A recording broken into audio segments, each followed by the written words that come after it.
Conservation. सुनिएगा ध्यान से, प्रिंसिपल ऑफ एटॉमिक कंजर्वेशन भी एक तरीका है जिससे कि हम क्वेश्चन को बना सकें। ठीक है, केमिकल रिएक्शन में हम क्या करें, क्वेश्चन को वहां से बना ले। सुनिएगा, अब यहाँ पे principle of atomic conservation means क्या हुआ, पहले उसके बारे में सुनिए। Atomic conservation means what, atom conserve है। वहाँ पे एटम कंजर्व है मतलब कहीं आपका एटम का डिस्ट्रक्शन और क्रिएशन नहीं हो रहा है। सिंपल कहने का मतलब ये है कि केमिकल रिएक्शन में जो रिएक्टेंट लिखे हो तो किसी पार्टिकुलर एटम, पार्टिकुलर एलिमेंट का जितना एटम रिएक्टेंट साइट में कंज्यूम हुआ उतना ही एटम प्रोडक्ट में बनेगा। हो सकता है मॉलिक्यूल अलग, ये होता क्या है कि आपको अलग मॉलिक्यूल के फॉर्म में वो बनेगा, लेकिन एटम तो उतना ही होगा ना। ये यहाँ पे है, इसीलिए एटॉमिक कंजर्वेशन हो गया। ठीक है, ये क्या है, law of conservation of mass. Conservation of mass means what, जहाँ पे मास कंजर्व होता है। मास कहाँ से आता है, एटम से होता है। मास कंजर्व है तो एटम भी कंजर्व हो गया, समझ रहे हो ना। इसीलिए atomic conservation is based on the mass conservation.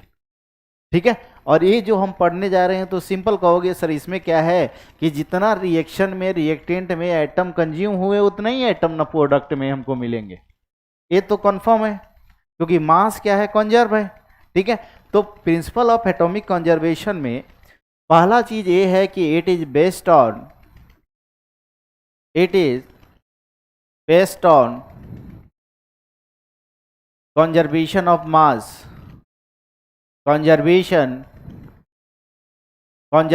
of mass। ठीक है, इसका सिंपल मतलब ये है कि number of atoms of a particular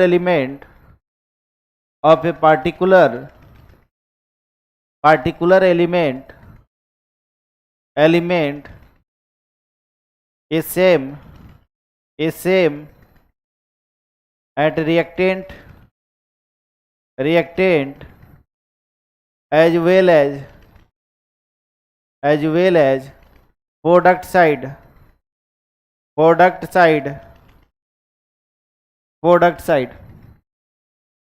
ठीक है, अब यहां पे हमको पहले पता है कि इतना कंज्यूम हुआ तो वहां पे हम प्रिंसिपल ऑफ एटॉमिक कंजर्वेशन लगा देंगे कि इतना मास कंज्यूम हो गया, ये हमको अगर पता है तो, समझ रहे हो ना। सो ये हो गया आपका प्रिंसिपल ऑफ एटॉमिक कंजर्वेशन। अब इसको लगाते क्या कैसे हैं उसको यहाँ पे देखेंगे, सुनिए ध्यान से। एक तो है आप मोल एनालिसिस में क्या करते थे, किसी भी रिएक्शन को बैलेंस करते थे और उसके स्टोइकोमेट्रिक कोएफिशिएंट के रेशियो के अनुसार आप देखते थे कितना कंज्यूम हुआ कितना बना। ठीक है, यहाँ पे कोई बैलेंसिंग की जरूरत आपको नहीं पड़ेगी, बैलेंसिंग की कोई जरूरत बेटा नहीं पड़ेगी। ठीक है, ये यहाँ पे फायदा है। ठीक है, कोई दिक्कत, पहले देखेंगे हम इसको लगाते कैसे हैं।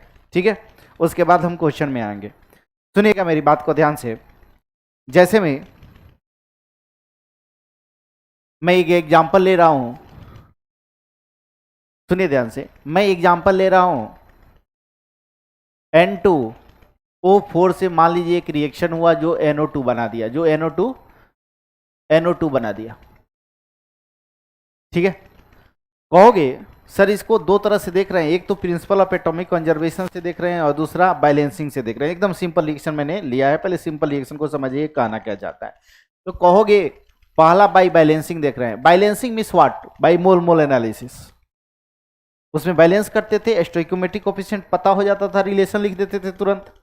सो बाई बैलेंसिंग मतलब मोल एनालिसिस। कहोगे सर इसमें क्या करना है, बैलेंस हमको करना पड़ेगा। यदि बैलेंसिंग लिख दिए आप तो यहाँ पे क्या कर दूं मैं, 2NO2 लगा दूंगा, बैलेंस हो जाएगा। करेक्ट, सही है। अब सुनिएगा मेरी बात को, आप कहोगे सीधे यहाँ पे गिवन मोल्स के टर्म में हम लिख देंगे। मैंने बोला कि number of moles of N2O4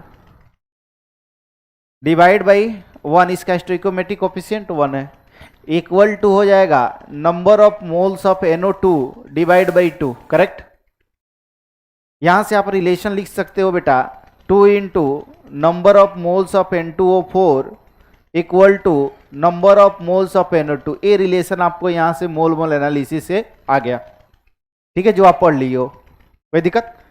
अब देखो, अब अभी एकदम सिंपल मैंने एग्जांपल लिया कि आप सर कहना क्या चाहते हो, नहीं मोल मोल एनालिसिस और प्रिंसिपल ऑफ एटॉमिक कंजर्वेशन को लेके मैंने बोला कि n नंबर ऑफ N2O4 यदि कंज्यूम होता है और n नंबर ऑफ NO2 बनता है तो उसमें ए रिलेशन होगा। मैंने क्या बोला, समझ में आ गया, इतना कंज्यूम हुआ।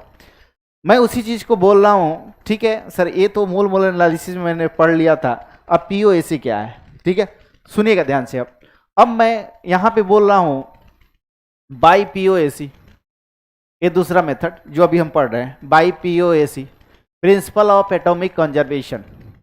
प्रिंसिपल ऑफ एटॉमिक कंजर्वेशन, सुना बेटा, प्रिंसिपल ऑफ एटॉमिक कंजर्वेशन में पहली बात यह है कि उसमें कोई बैलेंसिंग की जरूरत नहीं है।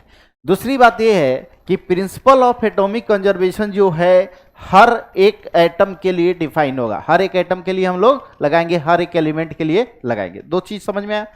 अब यहां पे देखिएगा, अब इसमें आते हैं, N2O4 है, ए आपको NO2 बना रहा है, इसमें हमने बैलेंसिंग नहीं किया, इसमें हमने बैलेंसिंग नहीं किया, ठीक है।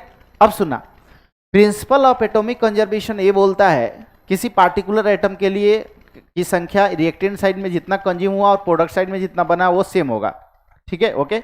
सो यहां पे मैं POAC फॉर, यहां पे कितने एटम है बेटा, दो, नाइट्रोजन और ऑक्सीजन, दो टाइप के एलिमेंट है, हर एक टाइप के लिए POAC लगेगा। सुनिएगा मेरी बात को ध्यान से, कहोगे रिएक्टेंट साइड की तरफ एटम काउंट कर लेते हैं नाइट्रोजन के लिए, समझ में आया। नाइट्रोजन की एटम यहां पे काउंट करोगे तो मान लीजिए कि नंबर ऑफ मोल्स N2O4 है। सुनिएगा मेरी बात को ध्यान से, इतना हो गया, ये क्या है, N2O4 मॉलिक्यूल की मोल्स है। नहीं, इसमें नाइट्रोजन एटम का मोल निकालना हो तो क्या करोगे बेटा, 2 से मल्टीप्लाई कर दोगे। 1 मॉलिक्यूल N2O4 का 2 नाइट्रोजन एटम कंटेन किया हुआ है, सो 1 मोल N2O4 2 मोल नाइट्रोजन एटम नहीं हो जाएगा, so a number of mole of nitrogen atom हो गया। अच्छा, इसमें क्या करोगे, Na से मल्टीप्लाई करोगे तो नंबर ऑफ नाइट्रोजन एटम निकल गया रिएक्टेंट साइड में, हाँ कि ना। अच्छा, इधर भी क्या कर रहे हैं हम, उसी को इक्वेट कर रहे हैं, इधर भी नाइट्रोजन की संख्या बराबर होना चाहिए। अब मान लीजिए कि number of moles of NO2 ए है और 1 मोल NO2 में कितना मोल नाइट्रोजन है बेटा, 1। ये इधर भी Na से मल्टीप्लाई कर दिया, इधर भी नाइट्रोजन की संख्या निकल गया। यहां तक किसी को दिक्कत, सो Na कैंसिल कर दोगे ये वाला, मतलब रिजल्ट आपका क्या आ गया, 2 into number of moles of N2O4 equal to number of moles of NO2। नहीं, ये वाला रिलेशन और ये वाला रिलेशन सेम आया, सेम आया। एकदम सिंपल एग्जांपल से भी बता रहा हूं, ठीक है। सुनिएगा, जब भी आप POAC लगाइए तो जिस एटम के लिए लगा रहे हैं उस एटम की संख्या देखिए उस मॉलिक्यूल में, उसकी संख्या लिख दीजिएगा सीधे और इस मॉलिक्यूल का मोल लिख दीजिएगा। उसी तरह इसमें संख्या कितना था एक मॉलिक्यूल में बेटा, 1 था, 1 multiply by number of moles of NO2 आ गया। सिमिलरली इसी को मैं POAC फॉर ऑक्सीजन, ठीक है, ठीक है, आवाज ठीक है ना। POAC फॉर ऑक्सीजन, यहां पे 4 दिखाई दे रहा है तो कहोगे 4, सीधे लिखो, Na लिखने की जरूरत नहीं है। नंबर ऑफ मोल्स ऑफ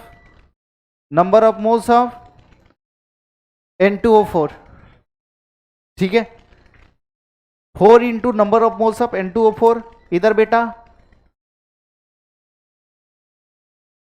हाँ इधर 2 है ना, सो 2 into number of moles of NO2 हो गया। ये भी रिलेशन उतना ही आया,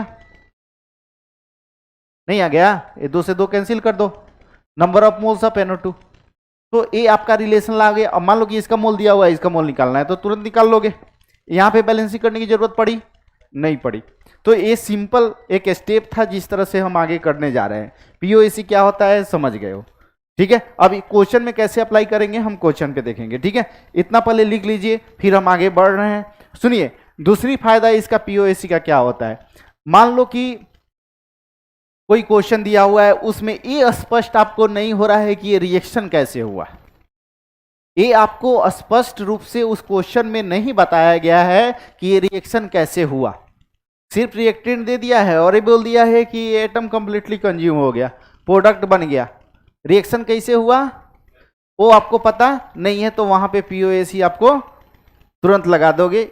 ठीक है, क्वेश्चन देंगे वो समझ में आएगा। पहले ये लिख लेना बेटा, हो गया ये? हाँ, थोड़ा जल्दी से लिखना।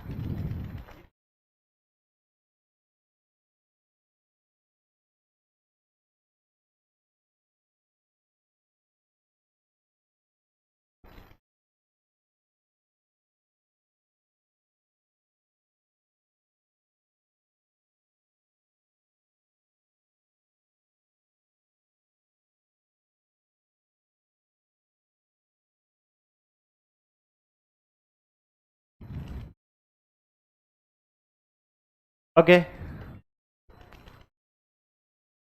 हाँ इसको लिख लो जल्दी से।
हो गया, तो जल्दी लिखो।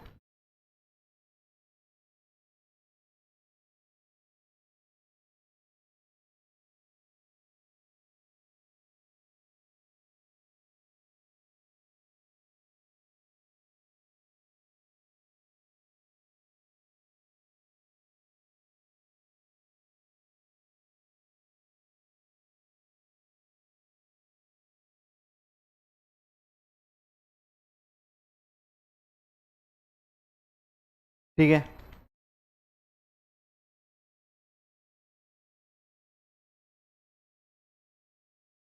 एक क्वेश्चन सुना ध्यान से। How many moles of O2 is obtain by heating of 4 mole of KClO3। सुनिएगा मेरी बात को ध्यान से। कहोगे सर इस क्वेश्चन में एकदम इजी है, इसमें क्या करना है? KClO3 है, एक KCl है और साथ में क्या है इधर O2 बना।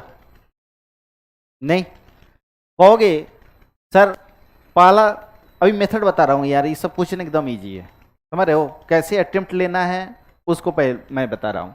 बाई बैलेंसिंग, बाई बैलेंसिंग आप इसको तुरंत कर लोगे, कोई डाउट नहीं है इसमें बेटा।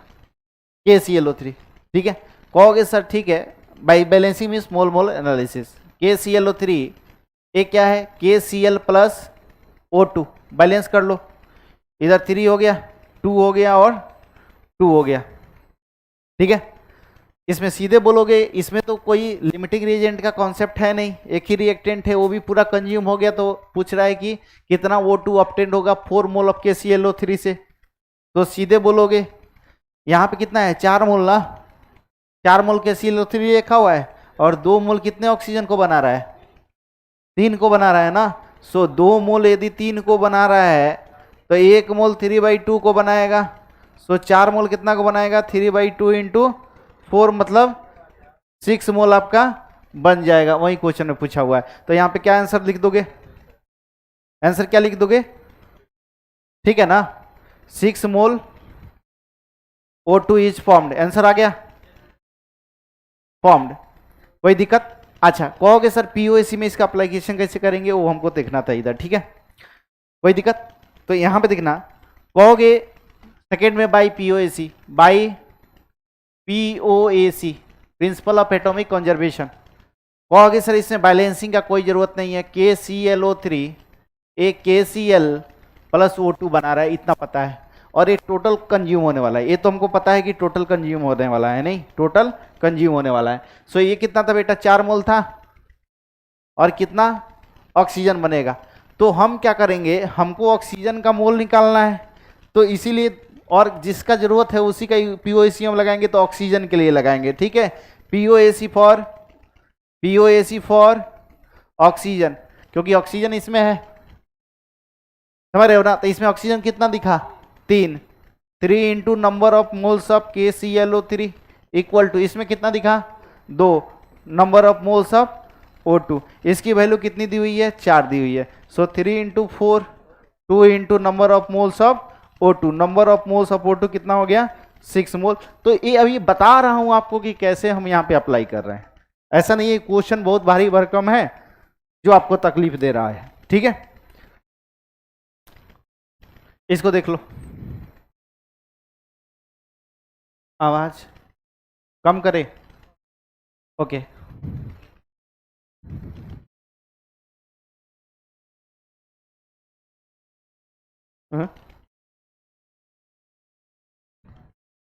अब बेटा जब तक पढ़ाऊंगा जब तक तकलीफ होगा तुम लोगों को, ये तो श्योर है, ठीक है। अच्छा मैं धीरे धीरे बोल रहा हूं, क्योंकि उधर जाके कुछ मैं करूंगा तो अभी खराब कर दूंगा उसको।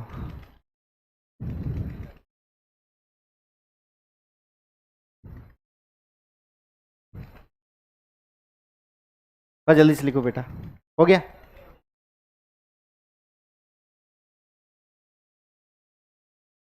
ये सिर्फ मैं बता रहा हूं कि आपको सोचना कैसे है।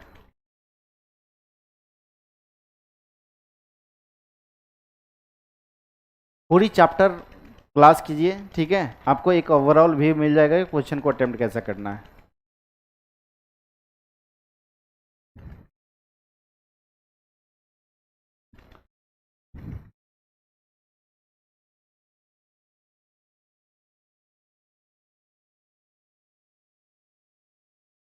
हो गया।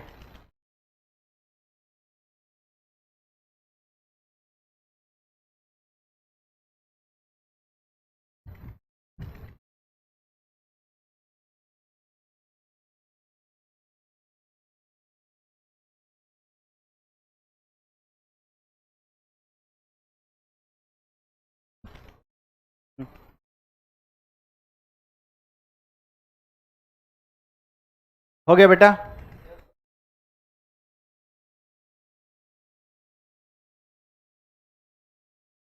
ये क्वेश्चन देखना, ये बना लोगे, बैलेंसिंग से बना लोगे, पीओएस से अप्लाई, मान लो कि हमको ये तो है, ठीक है कि सर कुछ क्वेश्चन है वो तो बैलेंसिंग से ही ना ज़्यादा इजी पड़ेगा, लेकिन पीओएसी भी हम अगर अप्लाई करना चाहें तो कैसे कर सकते हैं, ठीक है, ओके।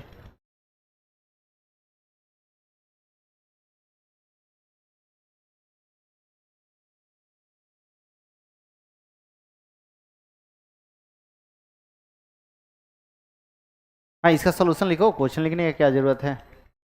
कंबसन ऑफ C2H5OH, थोड़ा जल्दी से आंसर बोलो।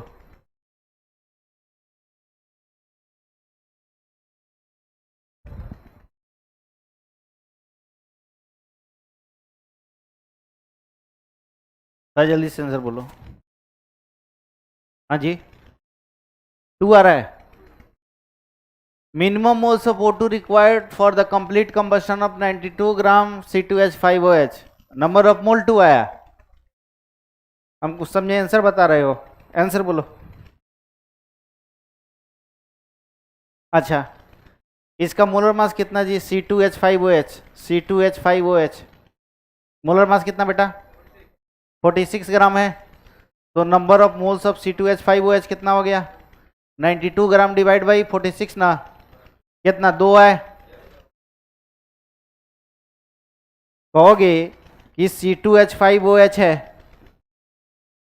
C2H5OH है, इसको क्या कर रहे हो, जला रहे हो, यहां से क्या बनेगा CO2 प्लस H2O बनेगा। बैलेंस करो, 2 कार्बन है, 2 कार्बन है, ऑक्सीजन कितना है 2 1 3, सॉरी हाइड्रोजन पहले कर लो, 6 हो गया, इधर 3 कर दें। अब ऑक्सीजन देखो 4 है और 7 है, एक इसमें चला गया, इधर 6 बना दो, हो गया बैलेंस, हो गया, अरे हो गया दोस्त। अब सुनना, यहाँ पे 2 मोल है और पूछ रहा है कितना ऑक्सीजन की जरूरत पड़ेगी इसको जलाने के लिए, तो इसके 1 मोल के लिए इसके 3 मोल की जरूरत होगा, तो आंसर तुरंत बोल दोगे क्या सर, 1 मोल को जलाने के लिए 3 चाहिए, तो 2 मोल को जलाने के लिए 6 मोल आंसर हो जाएगा, आंसर हो गया।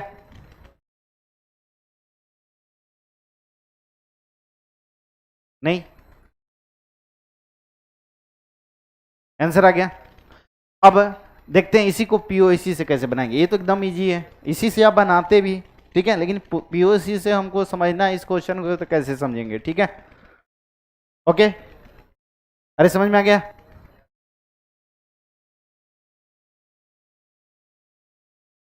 एक मोल को 3 मोल चाहिए, तो 2 मोल को 6 मोल चाहिए, ये बैलेंसिंग हो गया, नहीं है बैलेंसिंग, 2 कार्बन है, तो बेटा 2 कार्बन हो गया, हाइड्रोजन कितना है 6 है, इधर 3 से मल्टीप्लाई कर दे 6 हो गया, ऑक्सीजन कितना था 4 3 7 नहीं था, तो 1 ऑक्सीजन इधर है, 6 इसको बना दो, सही है ना बैलेंसिंग। पहले कार्बन और हाइड्रोजन को करना फिर ऑक्सीजन को करना, नहीं, अच्छा सुनना ध्यान से, हो गया, लिख लिए, आगे बढ़े। अब मान लो कि इसमें सर हम कोशिश करते पीओएसी, ये तो कंफर्म है ना कि इतना को कंज्यूम कराना ही है, तो पीओएसी तो अप्लाई कर ही सकते हैं, हमको पता है कि दोनों रिएक्टेंट कंज्यूम होने वाला है, तो सुनना ध्यान से, अब यहाँ पे कोई बैलेंसिंग की जरूरत नहीं पड़ेगी, by POAC, principle of atomic conservation, C2H5OH O2 CO2 और H2O, सुनिएगा मेरी बात को ध्यान से, कहोगे इसमें बैलेंसिंग की जरूरत हमको नहीं है।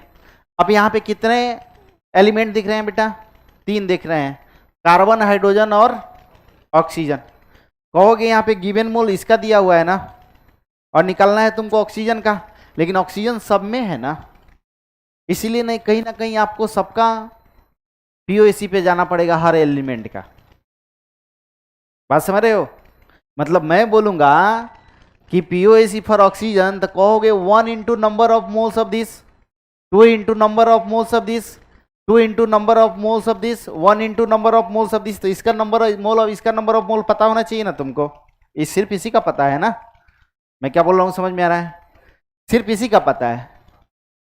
लेकिन यहाँ पे अगर principle of atomic conservation oxygen का सिर्फ लिख के कहोगे सर इसी से हम फाइंड आउट कर लेंगे, तो सबका चाहिए, उसका भी तो उसमें आएगा एक्सप्रेशन में, तो इसीलिए हम क्या करेंगे, पहले इसको और इसको कैलकुलेट कर लेंगे। यहाँ पे सुनिएगा, पहले POAC फॉर कार्बन, और कार्बन यहाँ पे सीधे बोलो 2 देखा, 2 into number of moles of C2H5OH, इधर क्या दिखा, इसमें तो है नहीं, उसमें है नहीं, इसमें है, सो इक्वल टू क्या करोगे 1 into number of moles of CO2, ये कितना है बेटा 2 है, ये 2 आया था ना, सो कहोगे number of moles of CO2 कितना आ गया 4 हो गया, समझ में आया। उसी तरह से POAC फॉर, हाँ हाइड्रोजन का कर लो, यहां पे देखना कितना है 6 है ना, सो 6 into number of moles of C2H5OH, हाँ कि ना, उधर कितना है 2 है, so 2 into number of moles of H2O, ये कितना है 2 है, तो कितना हो गया number of moles of H2O बता दो, यहाँ पे 6 है, यहाँ पे 2 है, 2 2 के, हाँ नंबर ऑफ मोल्स कितना हो गया 6 हो गया, ये सेकेंड हो गया, कोई दिक्कत। अब आते हैं ऑक्सीजन पे, POAC फॉर ऑक्सीजन। हर एक एटम के लिए आप अप्लाई कर सकते हो जितनी की आवश्यकता है। सुनिए मेरी बात को ध्यान से, यहां 1 दिखा, सो 1 into number of moles of C2H5OH plus reactant side में है ना, सो प्लस करोगे, कितना नंबर ऑफ एटम उधर है, so 2 into number of moles of O2 equal to 2 into number of moles of CO2 plus 1 into number of moles of, इसमें balancing की कोई जरूरत नहीं पड़ रही है।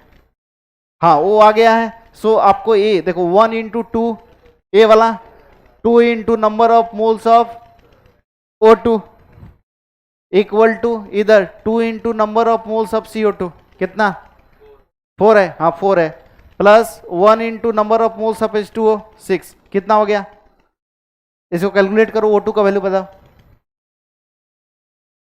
हाँ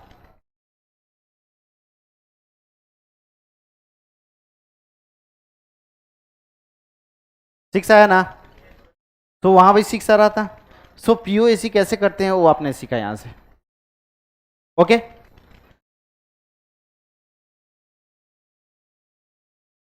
अब क्वेश्चन मान लो बैलेंसिंग हमको काफी इजी जानते हैं तो उसी से बनाएंगे ना, समझ रहे हो। तुम लोगों को कोई चैलेंज थोड़े दिया गया POAC और एग्जाम में बैठ गए हो और सोच रहे हो नहीं हार्ड मेथड से ही हम बनाएंगे, ये मेरा इंसल्ट हो जाएगा, भले क्वेश्चन छूट जाए तो छूट जाए, ऐसा नहीं सोचना है। नहीं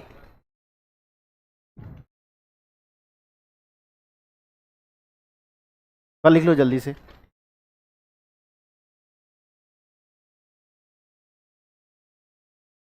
ओके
हाँ बोलो, हाँ बोलो बेटा, हाँ बोलो ना।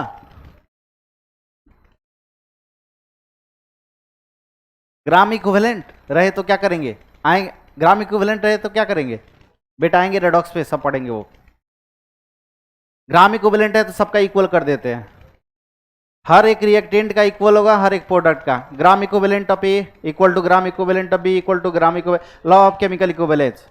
ठीक है मैं आऊंगा रेडॉक्स पे तो वो कंटिन्यू करेंगे वहां पे, ठीक है ओके। तो वहां पे डिफाइन करना पड़ेगा ना सबके लिए। ओके हो गया, ये वाला क्वेश्चन देख लीजिएगा।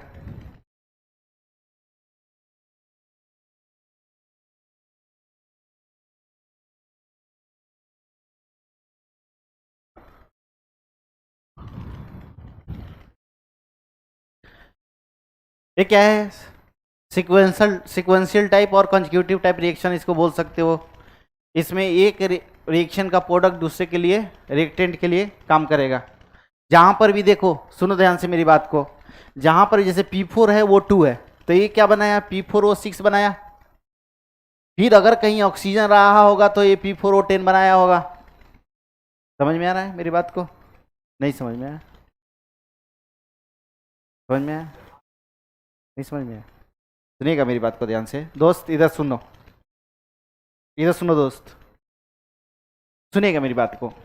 अब यहाँ पे सुन लो, मान लो कि मैं कार्बन का कंबशन करा रहा हूं, O2, ये क्या बना रहा है, CO भी बना सकता है और CO2 भी बना सकता है। ठीक है, तो यहां पे थोड़ा सा पढ़ ही लेना है इसके बारे में, ये सब शुरू में पढ़े होगे आप लोग। Combustion of carbon, combustion of carbon, कहोगे कि पहला चीज ये है सर कि only CO is formed, CO is formed. दूसरी बात, ओनली CO2 इज फॉर्म्ड। तीसरी बात, CO and CO2 both are formed, both are formed. तीनों पॉसिबिलिटी हो सकती है, तीनों पॉसिबिलिटी हो सकती है, लेकिन आपको अगर क्वेश्चन में दे दिया जाए तो आपको डिसाइड करना है कि कब क्या होगा। थोड़ा सा प्रेडिक्शन वहां से कर सकते हो। ठीक है, सुनिएगा मेरी बात को। कहोगे कि C+O2, यदि आप सर CO बना रहे हो, ठीक है, सो यहां पे इसको बैलेंस करोगे, हाँ तो हाफ हो जाएगा, इधर 2 कर दो और इधर 2 कर दो, हो गया, नहीं हो गया।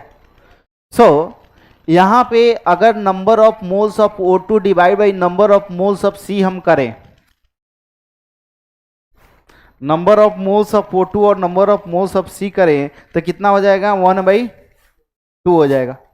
यहां पे समझने के लिए समझ जाइएगा कि यदि number of moles of O2 और number of moles of carbon यदि हाफ से के बराबर या हाफ से कम हो, हाफ से कम हो तो only CO is formed, CO is formed. समझ में आया कुछ बात? अरे आया कि नहीं दोस्त? कहोगे कि ऑक्सीजन सर इतना लिमिटिंग है कि वो रिएक्शन करके CO बन रहा है, उसके बाद ऑक्सीजन ही नहीं बच रहा है। आगे समझ में? मतलब इनकम्प्लीट कंबशन ऑफ कार्बन, इतना एक्सेस ऑफ ऑक्सीजन नहीं दिए वो, तो उसका रेशियो क्या है बेटा, हाफ या हाफ से कम है। उस केस में क्या होगा बेटा, सिर्फ CO2 बनेगा, सिर्फ CO बनेगा, सिर्फ CO बनेगा। आया? सुनिएगा मेरी बात को ध्यान से।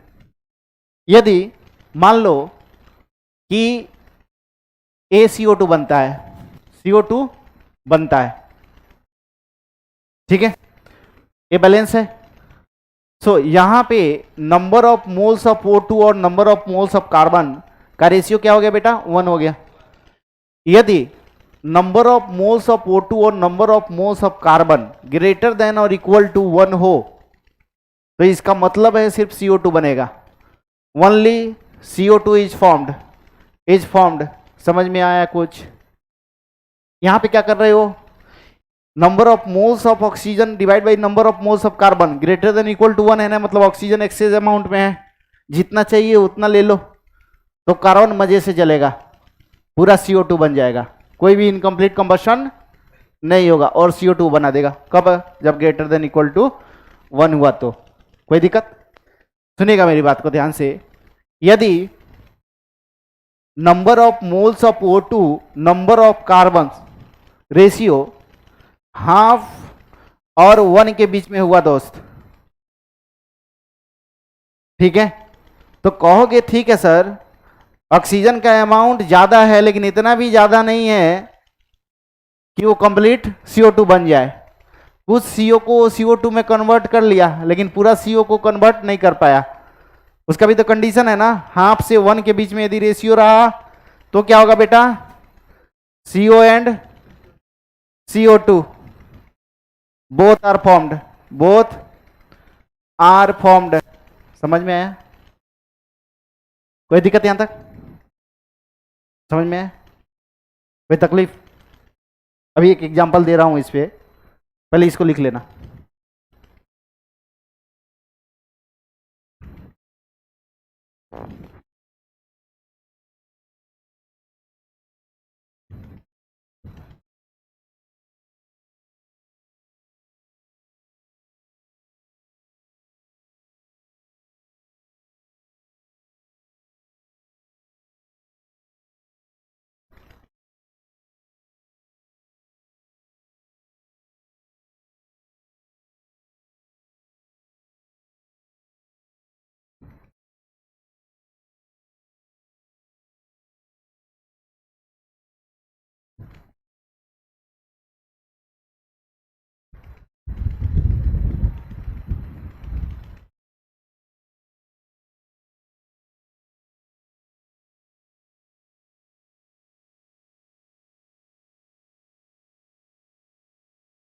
ये आइडिया समझ में आया? मान लो कि हमको क्या पता CO बने CO2 बने या दोनों बने, नहीं, तो आपको थोड़ा वहाँ से आइडिया लेना पड़ेगा कि जो गिवन मोल्स है वो क्या इन्फॉर्मेशन दे रहा है। अगर मान लो आपको क्वेश्चन में ये बोल दे गैस और गैसेस, नहीं, तो ये तो दिमाग में रखना पड़ेगा यार, गैस और गैसेस लिखा है, हो सकता है एक ही गैस बना हो सकता है CO और CO2 दोनों बना हो गया?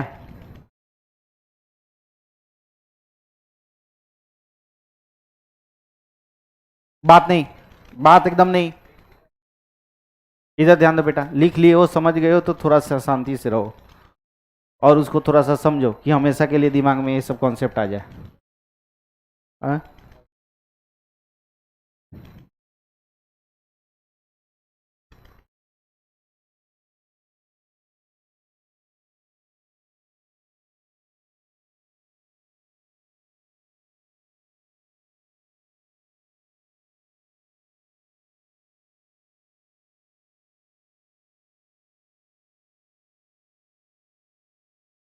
ओके,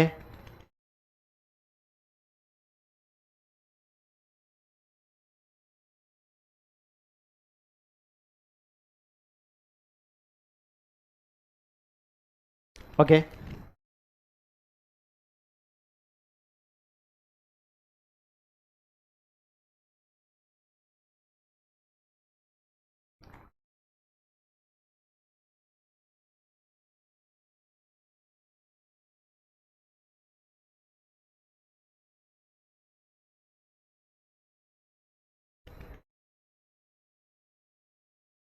इधर ध्यान दो बदमाशी ने।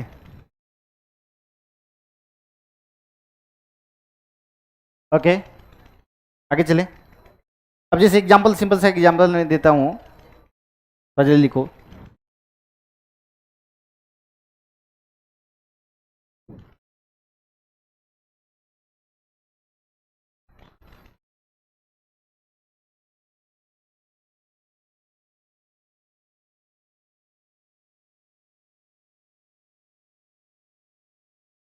ओके, अब जैसे एग्जांपल में दे रहा हूं, सुनो ध्यान से। क्वेश्चन है 48 gram carbon reacts with 96 gram oxygen, find number of moles of gas और गैसेस फॉर्म्ड। एक मोल, एक गैस बन रहा है तो उसका मोल निकाल लो, दो गैस बन रहा है तो अलग अलग दोनों का मोल निकालो। 48 gram carbon reacts with 96 gram of O2, find number of moles of gas और गैसेस फॉर्म्ड। ठीक है, गैस और गैसेस करने का मतलब क्या है, CO बनेगा या CO2 बनेगा? ठीक है, हाँ, जो भी वो आपको डिसाइड करना है।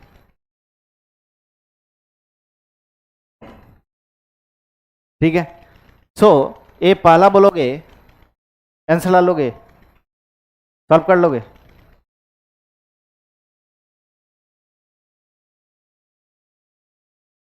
सुनिएगा, ये क्वेश्चन समझ जाइएगा, फिर दूसरा क्वेश्चन मैं दे रहा हूं, इधर ध्यान देना बेटा। कहोगे कि number of moles of carbon 48 divide by 12 कर देंगे, कितना हो गया? 4। Number of moles of oxygen कितना हो गया? 32 ना? 3। Number of moles of O2 और number of moles of carbon कितना हो गया? 3/4। 3/4 क्या है? हाफ और 1 के बीच में है। सो इसका मतलब क्या है बेटा? CO and CO2, CO2 both formed. समझ में आया कि नहीं? 3/4 क्या है? 1 हाफ और 1 के बीच में है ना? अरे समझ में आया कि नहीं? तो यहां से पता चल गया दोनों गैस बनेंगे, दोनों गैस बनने वाले हैं। क्लियर हुआ? क्लियर? अब देखिएगा इस टाइप के क्वेश्चन को कैसे हम बनाते हैं, सुनिएगा मेरी बात को ध्यान से, एकदम इजी है। कहोगे सर यदि बाई बैलेंसिंग से चलते हैं, बैलेंसिंग, तो कहोगे रिएक्शन कुछ इस तरह से हुआ होगा।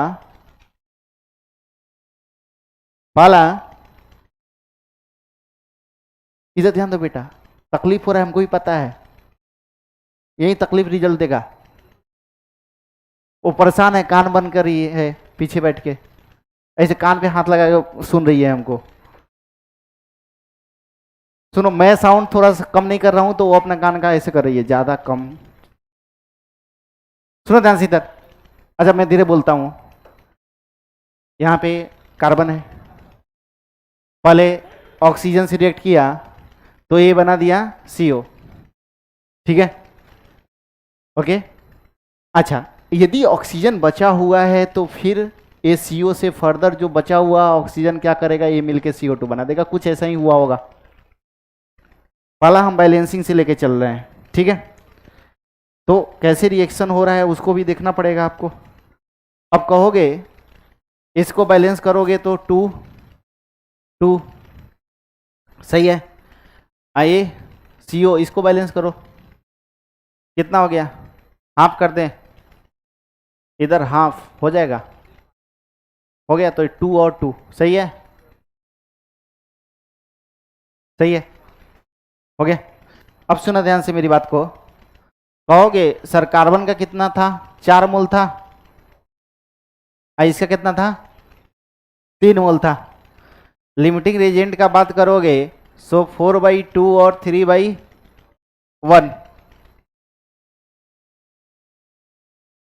कौन सा, ये लिमिटिंग रेजेंट हो गया। मतलब कहोगे से खत्म हो जाएगा, बचेगा 0। अब इसका 2 मोल इसके 1 मोल को कंज्यूम कर रहा है, मतलब आधा को। सुनिएगा मेरी बात को ध्यान से, क्वेश्चन एकदम इजी है, एक्सप्लेनेशन को सुनिए, कॉन्सेप्ट क्लियर होना चाहिए। 2 मोल 1 मोल को, तो 4 मोल इसके 2 मोल को खत्म करेगा, आधा मोल को। तो 3 मोल था, 3 मोल में से 2 मोल खत्म हो गया, बचा कितना बेटा, 1 मोल ऑक्सीजन बच गया। अच्छा, यहाँ पे 2 मोल, अब लिमिटिंग रीजन डिसाइड करेगा कितना प्रोडक्ट बनेगा। सो 2 मोल इसके 2 मोल को ही बना रहा है, तो 4 मोल है तो 4 मोल को ही बनाएगा, सही है। अच्छा, यही 4 मोल यहाँ पे आएगा और ये जो बचा हुआ ऑक्सीजन है यहाँ आ जाएगा। और फिर कहोगे क्या, इसमें भी सर देख रहे हैं 4/2 और इधर 1/1, ये वाला लिमिटिंग रेजेंट है। सो अब की बार ये डिसाइड करेगा, तो एक यहां पे 1 मोल इसके 2 मोल को बना रहा है। सो 1 मोल कितना को बनाएगा बेटा, 2 मोल को बनाएगा, सही है। अच्छा ये भी देख लो, ये तो 1 मोल खत्म हो जाएगा ना। अच्छा, इसका 1 मोल इसके 2 मोल को कंज्यूम कर रहा है, सही, इसका 2 मोल खत्म करेगा, 4 में से 2 गया, 2 ही बचेगा। तो इसका मतलब है कि नंबर ऑफ कंटेनर में अब number of moles of CO कितना हो जाएगा, 2 मोल। फाइनल आंसर देखो ना, number of moles of CO2 कितना हो जाएगा बेटा, 2 मोल, ही आंसर हो जाएगा आपका, ठीक है।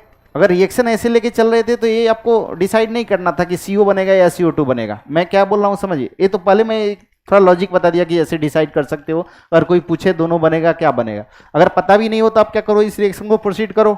अगर मान लो कि CO क्या था, लिमिटिंग रिएजेंट होता तो CO पूरा का पूरा यहीं पे खत्म हो जाता, तो सिर्फ CO2 बनता अकॉर्डिंग टू डाटा, तो यहाँ पे अपने डिसाइड हो जाता।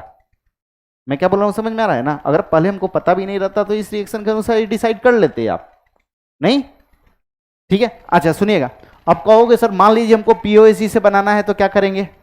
तो POAC से बनाने के लिए हमको ये थोड़े पता है कि वो रिएक्शन कैसे होगा कैसे नहीं होगा, हमको ये पता है कि इतना कंप्लीट कंजप्शन हो रहा है। अगर इस बात का मेंशन कर दिया गया है कि ये कंप्लीटली कंज्यूम हो रहा है तो POAC लगा दोगे। सुनिएगा मेरी बात को ध्यान से, तो ये दोनों तो कंप्लीटली कंज्यूम था, मेरी बात को ध्यान से सुनिएगा। अब कहोगे कि सर POAC लगाने के लिए हमको ये जरूरत नहीं है कि रिएक्शन कैसे हुआ, हमको ये जरूरत है कि रिएक्टेंट में क्या था, प्रोडक्ट में क्या था, और रिएक्टेंट 100% कंजप्शन वहां पे हुआ, बस उतना का जरूरत है। सो सेकेंड में बाई POAC कहोगे C+O2 मिल के CO बनाया और CO2 बनाया, ये हमको पता है कि ये पूरा कंज्यूम हो रहा है, ठीक है। अब सुनना ध्यान से, कहोगे कार्बन कितना है, 4 मोल है। अच्छा, पीओसी लगाने के लिए हमको कोई बैलेंसिंग की जरूरत है नहीं, सिर्फ कैसे रिएक्शन हुआ उससे कोई मतलब नहीं है, कैसे हमको सिर्फ है कि ये कंप्लीट कंज्यूमशन उसमें हो गया है, नहीं। सो यहां पे मान लीजिए इसका x मोल बना, इसका x मोल बना, और इसका कितना बना बेटा, y मोल बना। सो कहोगे पहले पीओएसी फॉर कार्बन लगा दे, कहोगे number of moles of carbon into 1, अरे एक ही कार्बन है ना, इक्वल टू, इधर देखो एक कार्बन है, नंबर, यहां बैलेंसिंग मैंने नहीं किया, number of moles of CO plus 1 into number of moles of CO2, सही है, कोई दिक्कत। अच्छा, ये तो पता था number of moles of carbon कितना था, 4 था, सो ये 4 था। सो यहां से ये क्या हो जाएगा बेटा, इसको x लिए हो ना, उसको y लिए हो, तो क्या हो गया, x plus y equal to 4, पहला इक्वेशन ये हो गया, ठीक है। अच्छा, दूसरा देखना, यहां पे ऑक्सीजन को लेके पीओएसी फॉर ऑक्सीजन, कहोगे 2 into number of moles of CO, sorry O2, सही है। इधर 1 into number of moles of CO plus 2 into number of moles of CO2 ना, number of moles of CO2, ठीक है।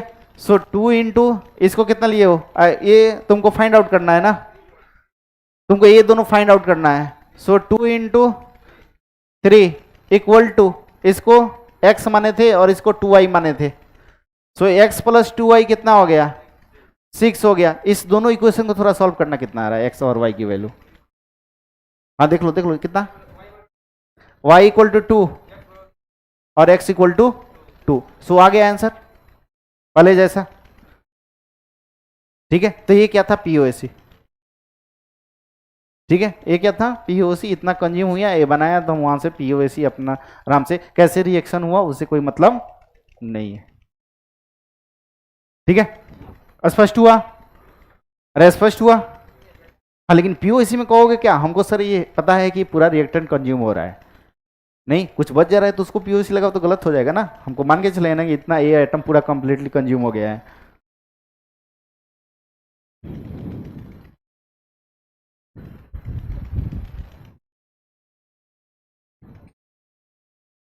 हाँ जी, हाँ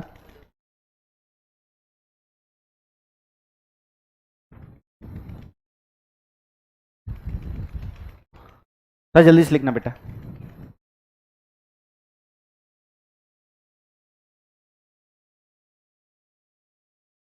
ये हो गया था ना, ये सब लिख लिए थे,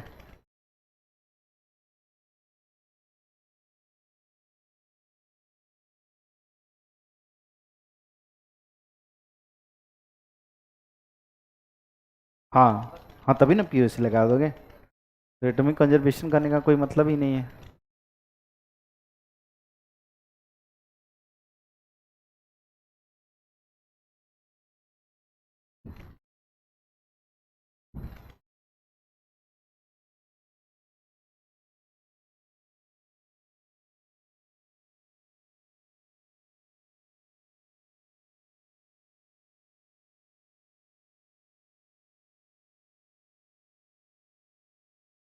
क्या?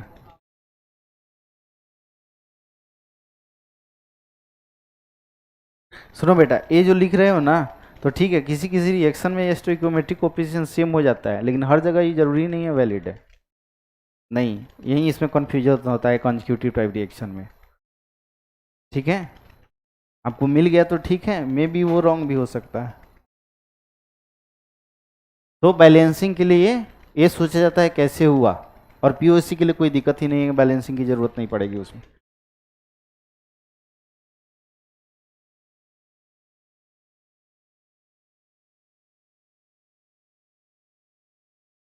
मतलब एक ही रिएक्शन के लिए दो दो रेशियो आ जाता है, कभी जो लिख रहे हो ना, तो हो सकता है दूसरा नंबर भी उसमें डाला गया तो देखा गया कि एटम बराबर हो गया, हाँ, तो इसीलिए वो जो रहे, तो आपको एक ऑर्डर में फॉलो करना है कि इस रिएक्शन के बाद ये हुआ, हाँ, अगर बैलेंसिंग से बनाते हो तो पीओसी से कोई बात ही नहीं है। हाँ, लेकिन हो सकता है एक क्वेश्चन के लिए ना, हो सकता है दूसरे क्वेश्चन में हो सकता है वो गड़बड़ हो जाए रेशियो। इसलिए आपको क्या करना है, जैसे रिएक्शन हो रहा है उसके अकॉर्डिंग चलना है बैलेंसिंग के लिए। और पीओसी के लिए जरूरी नहीं है रिएक्शन कैसे हुआ।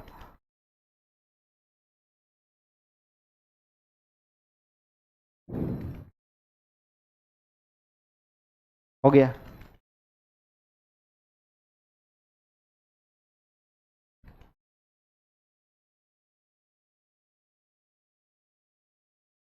वो रिएक्शन जो बना है ना, वही मैं बोल रहा हूँ कि दो रिएक्टेंट है बेटा और प्रोडक्ट बना है, लेकिन कैसे बना है वो पता नहीं है। मैं बोला कि ये रिएक्टेंट बन गया, फिर ये प्रोडक्ट यहाँ पे रिएक्टेंट का काम किया, फर्दर ऑक्सीडाइज होकर ये बना। तो दो रिएक्शन अलग अलग लिख दिया। तुम क्या कर रहे हो, एक ही बार लिख रहे हो और उसको बैलेंस कर रहे हो। तो मैं ये बोल रहा हूँ इस टाइप के रिएक्शन में अलग अलग संख्या भी आ जाता है, जो दो संख्या के लिए वो रिएक्शन वैलिड है। मतलब दो संख्या ऐसे आ जाते हैं उनका सेट कि वहाँ पे नंबर ऑफ आइटम देखोगे बराबर होगा, तो कौन सा, तो वहाँ पे आंसर गलत हो जाएगा। अगर वहीं आया सीक्वेंस में जो मैच कर रहा है तो आंसर सही होगा, नहीं तो वो गलत हो, वो उस पर कॉन्फिडेंट नहीं है। हाँ हाँ, आप घर पे जाके ट्राई करना, पता चल जाएगा। ओके। ओके, सुनो ध्यान से। मैं एक क्वेश्चन दे रहा हूं यहां पे कि यहां पे लिखिएगा 3 mole of K4 FeCN6 CN6 K4 FeCN6 is made to react with various reagent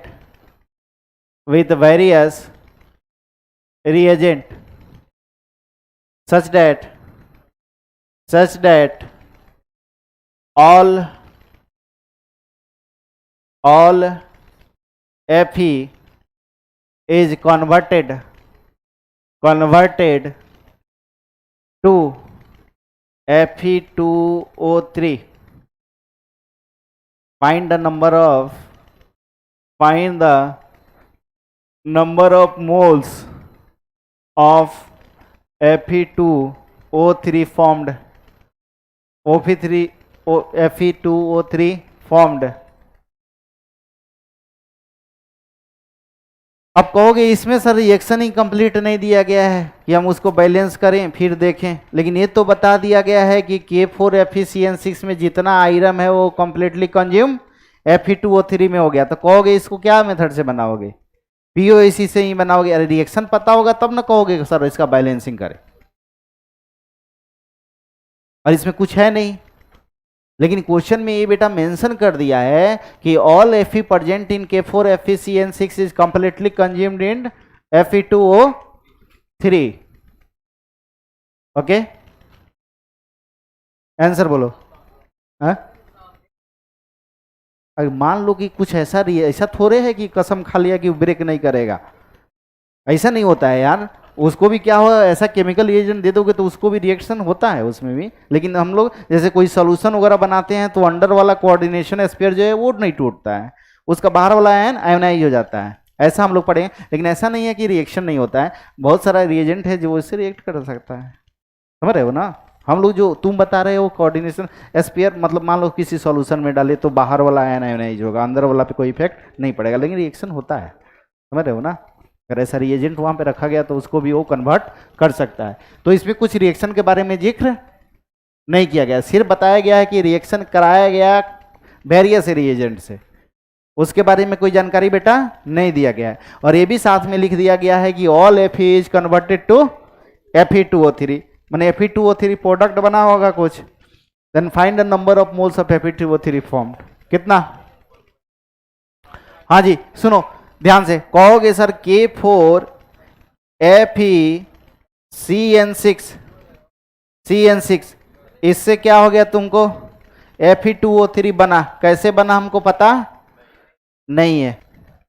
और ये लिख दिया है कि जितना आयरन एटम है सबका सब उसमें Fe2O3 में कन्वर्ट हो गया। अरे क्वेश्चन में इतना तो मेंशन है ना,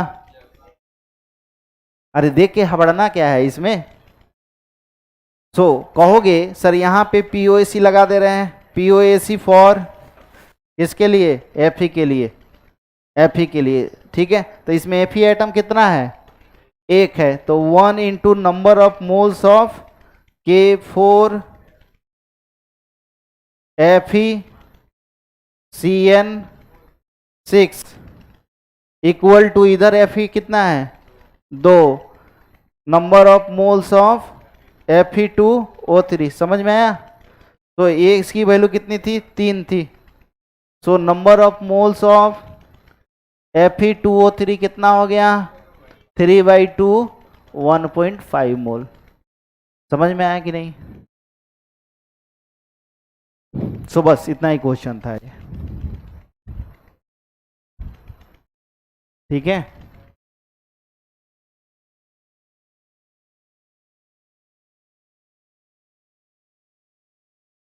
अब क्या कैलकुलेशन कर रहे हो, ठीक है ना। हाँ कभी कभी कैलकुलेशन करने लगते हो ऐसा लगता है मैं ही गलती लिख दिया हूँ, और ऐसा एक्सप्रेशन दोगे कि उससे मैं धोखा खा जाता हूँ, फिर देखने लगता हूँ कि कुछ गलती तो नहीं हो गया।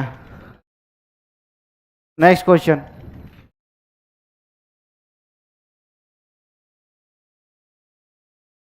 ये भी उसी टाइप का है। हाँ उसको दोनों तरह से बना सकते हो। हाँ नहीं नहीं, दोनों तरह से, एक पीओएसी से कंसेक्यूटिव रिएक्शन है तो उसमें क्या करोगे, पहले P4O6 बना, फिर P4O6 ऑक्सीजन से रिएक्ट करके P4, ये रास्ता सही है। डायरेक्ट लिखोगे ना तो हो सकता है देखो एक ही सेट संख्या का है और उसमें नंबर ऑफ एटम अलग अलग आ जाते हैं, ऐसा है। घर पे जाके उसको थोड़ा डिटेल में देखिएगा, ठीक है। इसीलिए उसको बचने से कहीं गलती नहीं आ जाए, हम क्या करते हैं एकदम सिंपल वे में चलते हैं। हाँ पहले एफ ही, उससे उसमें कोई झंझट ही नहीं है, इसके बाद ये बना होगा।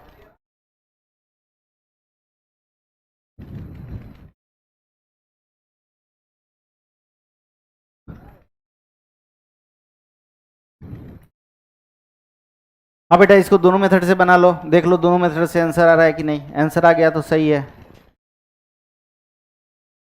3-1 आ रहा है, ओके सही है सबका 3-1। P4O6 का 3 और P4O10 का 1, ओके।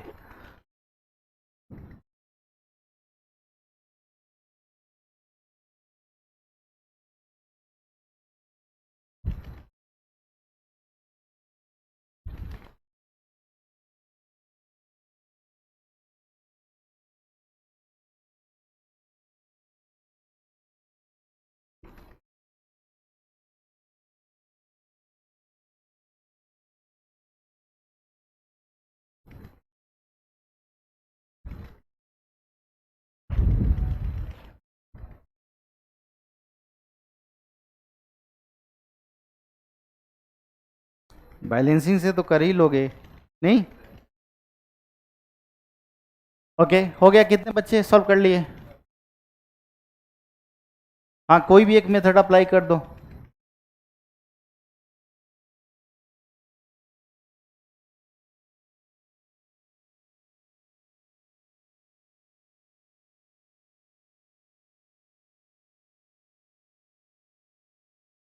ओके सुनो ध्यान से, पहला मैं बाई बैलेंसिंग कर रहा हूं। बाई बैलेंसिंग कहोगे P4 है O2 है, पहले क्या बनाया P4O6 बनाया, P4O6। सुनो ध्यान से, P4O6 बनाया नहीं। अच्छा फिर यदि ऑक्सीजन मान लो बचा हुआ हो गया होगा तो P4O6 से फिर रिएक्शन करके क्या बनाएगा P4O10 बनाएगा। रिएक्शन कुछ ऐसे ही हुआ, ठीक है। ये तो कंफर्म है, ये तो सीधा रास्ता है। सो यहाँ पे 6 है तो इधर 3 लिख दो, P4O6 इसमें बता दो कितना रख दें, 2 सही है ना, 4 हो गया। अब यहाँ पे देखना 4 मोल इसका है और 14 मोल इसका है। इसमें देखोगे 4/1 14/3, ये तो ये कम है ना, तो ये लिमिटिंग रिएजेंट हो जाएगा। ए कितना बनाएगा? अब देखो 1 मोल इसके 1 मोल को बना रहा है, तो 4 मोल इसके 4 ही मोल को बनाएगा। अच्छा ऑक्सीजन का देख लो थोड़ा, इसका 1 मोल इसके 3 मोल को कंज्यूम कर रहा है, तो 4 मोल कितना को करेगा? 12 मोल खत्म हो जाएगा, बचेगा कितना? 2 मोल। 2 मोल यहां पे रख दो और 4 मोल यहां पे रख दो, सही है। अब 2, अब यहां पे देखो 2 डिवाइड बाई 2, 4 डिवाइड बाई 1, एक कम हो गया, लिमिटिंग रेजेंट हो गया। सो ए डिसाइड करे, ए तो पूरा खत्म होगा ना दोस्त। अच्छा ये 2 मोल इसके 1 मोल को कंज्यूम कर रहा है, तो 2 मोल है 1 मोल को कंज्यूम करेगा तो कितना हो गया? 3 मोल बचेगा ना? नहीं, कोई कैलकुलेशन का जरूरत ही नहीं है। अच्छा इसका देखो, इसका 2 मोल इसके 1 मोल को बना रहा है, तो 2 मोल कितना को बनाएगा? हाँ 1 मोल को ही बनाएगा, 1 मोल। सो आंसर क्या हो गया बेटा? ए वाला और ए वाला। सो NP4, बाद में क्या बचा उसी को देखोगे ना। P4O6 equal to 3, number of moles of P4O10 कितना हो गया? 1 हो गया। सो आंसर ए हो गया। कोई दिक्कत? अच्छा अब देखना बाई POAC, बाई, अब एग्जाम में जाना तो दोनों मेथड से मत बना लेना, एक ही मेथड से बना के आंसर देना है। नहीं, हाँ वेरिफिकेशन के लिए टाइम नहीं है। POAC, P4O6, P4O2, सीधे हम क्या करेंगे, यहाँ पे P4O6 बन रहा है और P4O10 बन रहा है। कैसे बना हमको पता नहीं, इसको बैलेंसिंग करने की कोई जरूरत नहीं है। अब यहां पे देखो, यहां POAC फॉर फॉस्फोरस वाला 4 into number of moles of P4, 4 into number of moles of P4 equal to 4 into, हाँ एक क्वेश्चन बच्चों के मन में चल रहा है, ये बच्चा भी पूछा है कि सर मान लीजिए इसी तरह हम बैलेंस कर दे तो क्या होगा, कोई दिक्कत होगा? उसी से बना ले, घर पे जाके इस पे सोच के थोड़ा बताइएगा कल, ठीक है? अब जाइएगा देखिएगा क्या प्रॉब्लम आ रहा है, ठीक है? यहाँ पे क्या प्रॉब्लम आएगा थोड़ा जाके देखना, सुनो ध्यान से। लेकिन अलग अलग करके कर रहे तो उसमें तो कोई दिक्कत नहीं है। n into number of moles, 4 into number of moles of P4 और 4 into NP4O6 plus 4 into number of moles of P4O10, सही है? अच्छा इसको x मोल मान लो और इसको y मोल मान लो, कितना हो गया दोस्त? ये कितना दिया हुआ है? 4 दिया हुआ है, तो कितना हो गया? AX ले लो और ये क्या हो गया? Y ले लो, क्या हो गया बोलो? x plus y equal to 4, यही हो गया ना जी। अच्छा POAC फॉर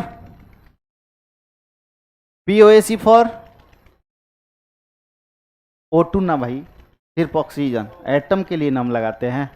सो यहाँ पे देखो 2 into number of moles of O2 equal to 6 into number of moles of P4O6, नहीं, और इधर क्या कर दें 10 into number of moles of P4O10, सही है?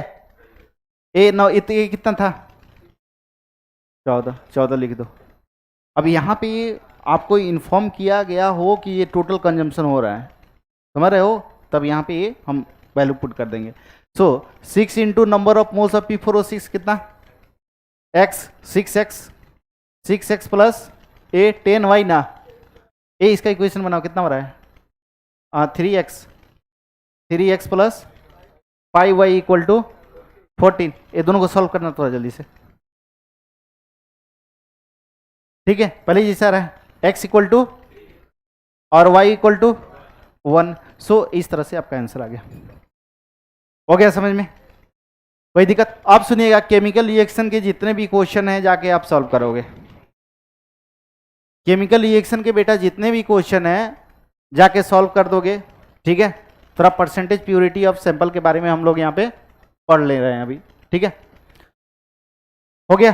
केमिकल रिएक्शन में जाके करोगे, एकदम ट्राई सब क्वेश्चन को करना है, एक बात जान जाओ कि अगर आपको कंपटीशन में रैंक बढ़िया लाना है तो दूसरा रास्ता कोई होता ही नहीं है, बस एक ही रास्ता है, प्रैक्टिस प्रैक्टिस प्रैक्टिस। जो बच्चा जितना प्रैक्टिस किया हुआ है उसका रैंक उतना ही बढ़िया आता है। इसमें कोई और दूसरा रास्ता है ही नहीं कि आप बैठ के रिसर्च करो, मोटा मोटा बुक पढ़ो तो हम रैंक लाएंगे ना। सिलेबस लिमिट है, उसी सिलेबस पे काम करना है। और आपको नॉलेज बहुत ज़्यादा भी है, आपने प्रैक्टिस नहीं किया है, जाके पेपर आप बेकार कर दोगे। यही रियलिटी है। सिर्फ प्रैक्टिस कीजिए, क्वेश्चन बनाइए, क्वेश्चन से ही आपको लगा होना चाहिए।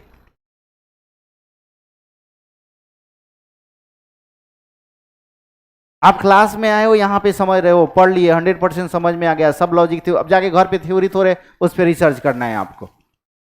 क्वेश्चन अटेम्प्ट लो कि इसका असर यहां पे हम अप्लाई कर पा रहे हैं कि नहीं पा रहे हैं, उस पर सोचो। समझ रहे हो? क्वेश्चन जो आए हुए हैं उसका 2 बार 3 बार 4 बार जितना बन जाए बना लो पूरा। डीपीपी मॉड्यूल एकदम क्वेश्चन संख्या इतना बढ़ा दो कि एकदम यार एक भी क्वेश्चन नहीं छूटे। जो नया क्वेश्चन भी आए तो कहीं ना कहीं उसी कॉन्सेप्ट का हो। अब एडवांस है तो एडवांस अलग थोड़े है उसका सिलेबस, इसी से तो एडवांस बना है। ये बेसिक कॉन्सेप्ट पता है तो वहां पर भी दिमाग लगा दोगे, तो प्रैक्टिस से ही आएगा। ठीक है, नेक्स्ट है परसेंटेज प्योरिटी ऑफ सैंपल। अब सुनिएगा एकदम इजी वे में, एकदम इजी वे में समझिएगा। अब मान लो कि मैं कोई कंपाउंड लिया यहां पे, ठीक है। परसेंटेज प्योरिटी ऑफ सैंपल क्या होता है उसको समझिए। मान लो कि मैंने कोई कंपाउंड लिया NaCl, यहां पे मैंने एक कंपाउंड लिया X ग्राम NaCl, सैंपल लिया। सैंपल सुनो, एक कंपाउंड और एक सैंपल में डिफरेंस होता है। मैं बोलूं कि हमको इतना थोड़ा चावल खरीदना है, आप थोड़ा जाके सैंपल देख लो, तो आप जाओगे चावल खरीदने तो चावल कई क्वालिटी के आएंगे, तो उसमें कहीं कहीं देखोगे उसमें गंदगी ज़्यादा है, इम्प्योरिटी ज़्यादा है। तो एक्चुअली वहाँ से जो वेट करके आप राइस खरीद के ला रहे हो घर पे, तो उस इम्प्योरिटी का भी तो वेट का पैसा आप दे दिए। आप आओगे, मान लो कि घर पे बढ़िया से उसको साफ कर रहे हो तो उसका वेट कम होगा। एकदम आप बोलोगे कि weight of rice sample that is the weight, आपने जो वहां वेट करा के लिया उसमें आपके दिमाग में कुछ ना कुछ, इसमें हम प्योर चीज नहीं ले रहे हैं। घर पे आए उसको बहुत बढ़िया से साफ किए तो उसका वेट करोगे तो फिर उसका वेट कमेगा, तो वो सैंपल था, ये राइस है। समझ में आया? तो जितना कमेगा वो डिफरेंस डिवाइड बाई टोटल कितना लिए थे, that is the percentage purity. मतलब जितना प्योर अमाउंट है, जितना अमाउंट टोटल वेट है प्योर राइस का, और जितना शुरू में लिया था, तो प्योर राइस का डिवाइड बाई शुरू में जो लिया था वो क्या हो जाएगा, प्योरिटी ऑफ सैंपल हो जाएगा। इम्प्योरिटी जो इम्प्योरिटी निकला डिफरेंस वो डिवाइड बाई शुरू में लिया था वो परसेंटेज इम्प्योरिटी हो जाएगा। समझ में आया? ठीक है, तो उसी तरह से यहां पे है, मान लीजिए X ग्राम NaCl मैंने सैंपल लिया, तो यहां पे कहोगे सर 2 केसेस बनते हैं। पहला केस में मैं ये बोलूं कि मास ऑफ NaCl मतलब कंपाउंड, एक कंपाउंड का सैंपल है, दूसरा कंपाउंड लिख रहा हूं। कंपाउंड में सिर्फ वो कंपाउंड ही प्रेजेंट है उसमें। अगर इसका X ग्राम हो जाए तो कहोगे सर अगर X ग्राम आपने सैंपल लिया और X ग्राम कंपाउंड का भी मास है तो प्योर सैंपल रहा होगा, कहोगे उसमें कोई गंदगी नहीं रही होगी। सो कहोगे ये 100% क्या है सर, प्योर है, 100% प्योर है। परसेंटेज प्योरिटी इसकी कितनी है, प्योरिटी कितनी है बेटा, 100%। लेकिन वहीं कहोगे कि यदि mass of NaCl equal to Y gram है, और Y तो 1 से ज्यादा तो नहीं ही होगा ना यार। ऐसा थोड़ा है कि खरीद के 4 किलो चीनी लेके आए, 5 किलो हो गया घर पे आते आते, रास्ते में कुछ कंकड़ मिला दिए होगे, कुछ मिलाना उलाना नहीं है, जो दुकानदार मिला के दिया है वही, नहीं मिलाया हुआ तो उतना ही हो जाएगा, प्योर है। और कुछ मिला के दिया होगा तो गड़बड़ है। सो Y की वैल्यू हमेशा X से क्या होगी बेटा, कम होगी। समझ रहे बात को ना? हाँ y बाई एक्स। सो कहोगे कि सर यहां पे बात करें तो इंप्यूरिटी कितनी हो गई, सिर्फ इंप्यूरिटी पूछ रहा हूं, तो कहोगे x टोटल था उसमें से y घटा लो। परसेंटेज इंप्यूरिटी कितनी हो गई, इंप्यूरिटी कितनी हो गई, x माइनस वाई, शुरू में कितना था x इंटू 100, सही है। अरे जो शुरू में था उसी पे तो परसेंटेज निकालते हो।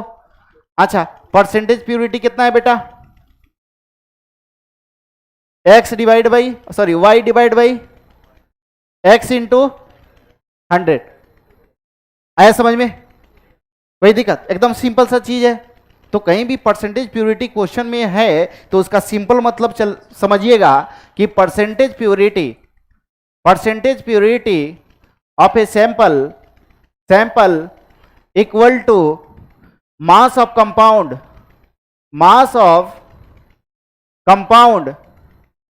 Divide by mass of sample. अच्छा सुनिएगा, एक परसेंटेज यील्ड आपको बताया था, तो परसेंटेज यील्ड में मोल को कंसीडर कर रहे थे बेटा, याद है, moles obtain divide by expected value. और यहां पे परसेंटेज प्यूरिटी है, यहां पे क्या कर रहे हो, मास of compound divide by mass of sample into क्या करोगे 100। कोई दिक्कत यहां तक। So percentage purity of sample मतलब ये होता है।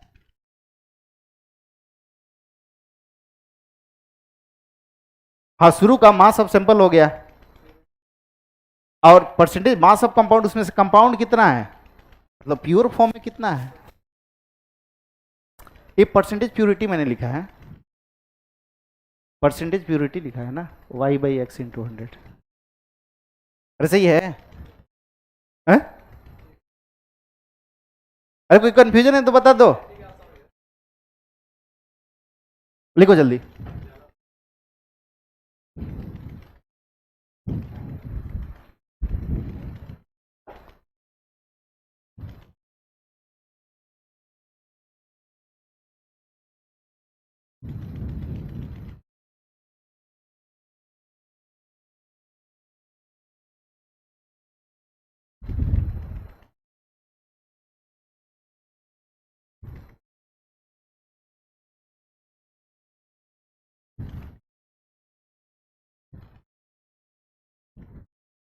समझ में आ रहा है बेटा तुम लोग को, ठीक है, कोई प्रॉब्लम है तो बताना उसको।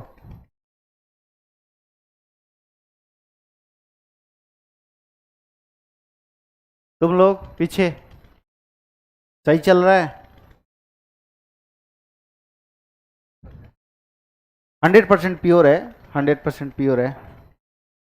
अरे कुछ उसमें मिलाया ही नहीं तो बोलोगे ना 100% प्योर दिया है यार, परसेंटेज प्योरिटी 100%।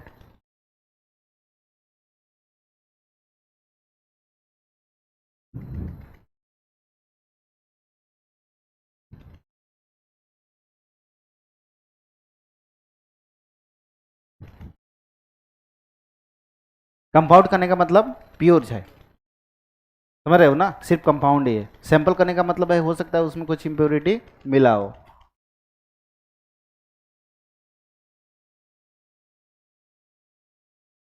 हो गया।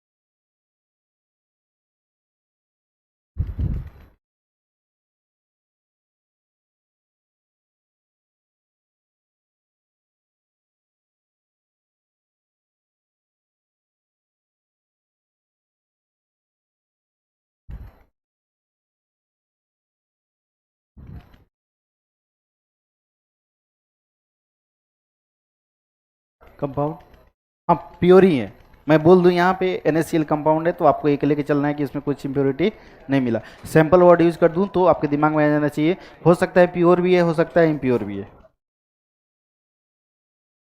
सुनना, एक क्वेश्चन देखिएगा, 200 ग्राम सिल्वर कॉइन सिल्वर कॉइन कहने का मतलब उसमें सिल्वर कुछ अमाउंट होगा, बाकी सब होगा उसको इंप्योरिटी लेके चल रहा है। सिल्वर कॉइन मतलब हाँ उसमें सिल्वर तो होगा ही, बाकी सब जो होगा उसको इंप्योरिटी लेके चल रहा है। It dissolve in various reagent, बहुत सारा केमिकल रिएजेंट के साथ उसको ट्रीटमेंट कराया गया, so that 143.5 gram AgCl is precipitated. Ag जो है उसमें तो बहुत सारा चीज से रिएक्शन कराया गया, हर चीज नहीं दिया हुआ है, इसमें भी कोई रिएक्शन नहीं दिया हुआ है, तो कहा गया कि इतना AgCl वहां से बना, यहां इतना AgCl बना। Calculate the percentage purity of silver coin, assume all silver is precipitated. मतलब पीओसी तो लगा ही सकते हो, रिएक्शन के चक्कर में तो नहीं पड़ोगे ना यहां।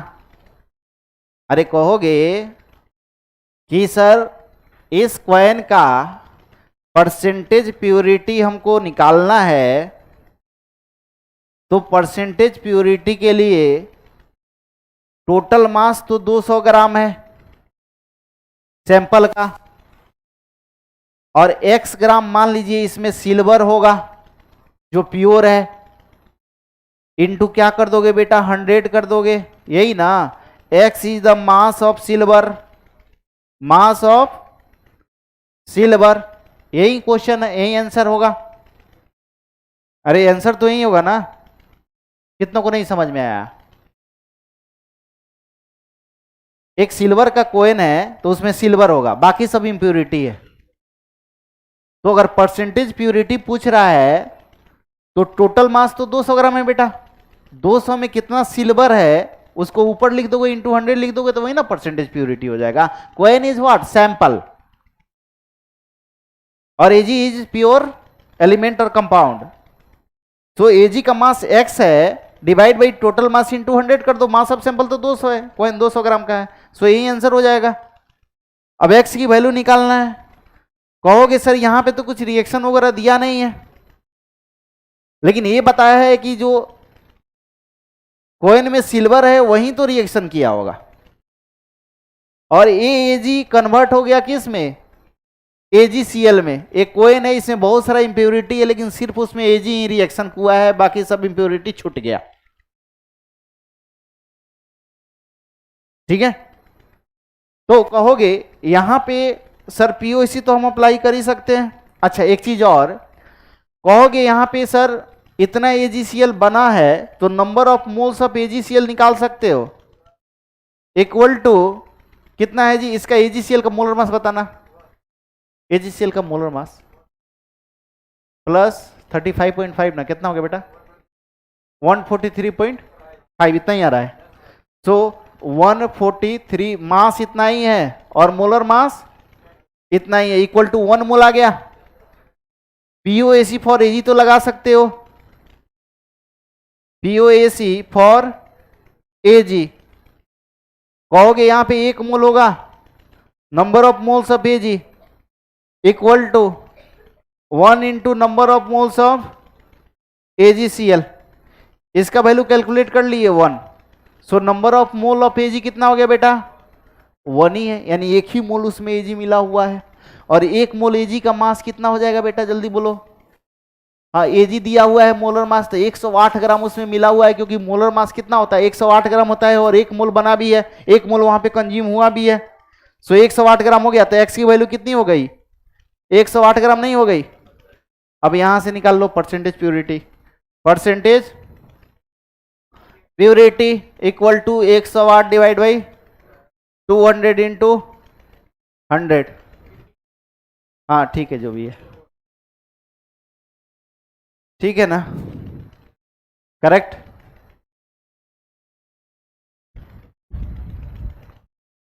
समझ में आया सबको, ठीक है। ओके नेक्स्ट क्लास कंटिन्यू करेंगे। Okay thank you.